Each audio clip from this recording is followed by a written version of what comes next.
Avanzo un poquito, que vamos a hablar del uso de las rayas, que tienen lo suyo. Las rayas en diálogos y narraciones. Atención, escritores. Ya has estudiado en lecciones anteriores el uso de las rayas para delimitar incisos, pero además este signo presenta dos empleos fundamentales en literatura. Te los muestro en la diapositiva. Sirve para introducir las intervenciones de los personajes en los diálogos y permite delimitar los comentarios del narrador dentro de esas intervenciones. Me consta que muchos escritores tienen dificultades aquí. Si ese es el motivo que te trajo a este curso, te felicito, ha llegado tu momento. Por si te sirve de algo, te confieso que nuestra ortografía no te pone las cosas fáciles. Yo voy a intentar llevar una progresión. Vamos a ir de lo más facilito a lo más complicado, y puede ser bastante complicado. Comenzaremos por el primero de los usos mencionados, porque se comprende fácilmente y porque lógicamente se sitúa en un nivel superior. Para introducir las intervenciones de los personajes. Las narraciones se denominan así porque quien lleva la voz cantante es el narrador. ¿Quién la va a llevar si no?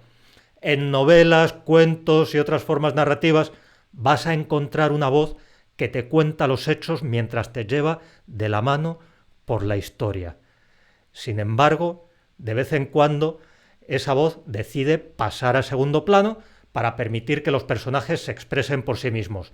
En ese momento te deja que los contemples mientras dialogan e interactúan. En estos casos, la ortografía necesita proveer algún medio para que el lector perciba todas estas transiciones. Del narrador a los personajes, de unos personajes a otros, y después de vuelta al narrador. Y para eso está nuestra amiga la raya. Y la nombro en singular porque solamente vamos a utilizar una. Observa este breve diálogo que te voy a mostrar, que tomo de una novela del autor español Vicente Blasco Ibáñez, más concretamente de Arroz y tartana. Es un ejemplo un poco largo y por eso lo tengo que dividir en 3 diapositivas. Doña Manuela púsose seria, más que por lo que decía su hermano, por lo que adivinaba en su mirada. Tal vez por esto don Juan cambió de conversación. Y ahora empieza el diálogo. Di, Manuela, ¿y Juanito? En la tienda. Si tengo tiempo entraré a verle. Dile que venga mañana. Aunque sea un grandullón, no quiero privarme del gusto de darle el aguinaldo como cuando era un chicuelo. Y volvemos a la narración, que dice así. El viejo, al decir esto, ya no mostraba la sonrisa irónica y parecía hablar con sinceridad. En este fragmento, las rayas o su ausencia te van indicando dónde deja de hablar el narrador, dónde empieza y termina la intervención de cada uno de los personajes y dónde retoma el hilo el narrador. Se auxilian para ello de los cambios de párrafo. Fíjate en 2 detalles que son importantes desde el punto de vista ortotipográfico. La raya se pega a la primera palabra de cada intervención. No dejamos espacio entre medias. Y no hay raya de cierre, solamente de apertura. Voy a rescatar el diálogo para que se vea. ¿Ves? Fíjate en la primera línea. La raya está ahí pegada al verbo, di. Y además no hay raya de cierre en esta primera línea y tampoco la hay en las demás. Esto es el funcionamiento de la raya para introducir las intervenciones de los personajes. Y este uso no tiene mayor misterio. En este ejemplo, el autor separó limpiamente las palabras de los unos y de los otros. Por tanto, este es un caso muy facilito. Pero, ay, amigo, a veces la voz del narrador se entremezcla con las de los personajes. Ahí es donde se va a empezar a complicar el uso de las rayas. Y miro que veo que están llegando por aquí intervenciones. Los diálogos dan quebraderos de cabeza, me comentan. Sí, dan muchos quebraderos de cabeza. Aquí estamos en el caso básico. La raya para introducir cada una de las intervenciones. Y esto es muy facilito mientras está así. Habla un personaje, se introduce con su raya, pasamos al siguiente personaje, introducimos esa intervención también con la raya y no hay palabras del narrador entre medias. Ahora vamos a empezar a complicarlo con esas palabras del narrador.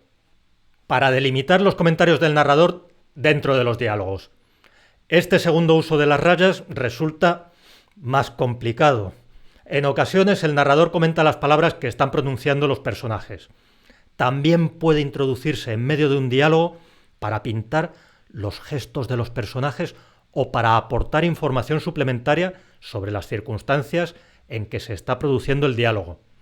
Además, cada cierto tiempo necesita nombrar a los personajes para que el lector no se le pierda por el camino. Imagino que te ha pasado más de una vez, como me ha pasado a mí, que te pones a leer un diálogo y de pronto te encuentras, después de varias intervenciones, con que ya no sabes quién está hablando. El autor es consciente de que ese riesgo existe y por eso no se fía solamente del orden de las intervenciones, sino que le ordena a su narrador de vez en cuando algo más o menos así. Le dice: venga, sal ahí y recuérdale al respetable público quién ha tomado la palabra. Hay toda una serie de reglas que determinan lo siguiente: ¿cuántas rayas hacen falta? Si hace falta una o dos. ¿Cómo se combinan las rayas con otros signos de puntuación? Y si la secuencia que va entre rayas empieza con mayúscula o con minúscula. Las reglas en sí, ya te aviso, que son un poco enrevesadas.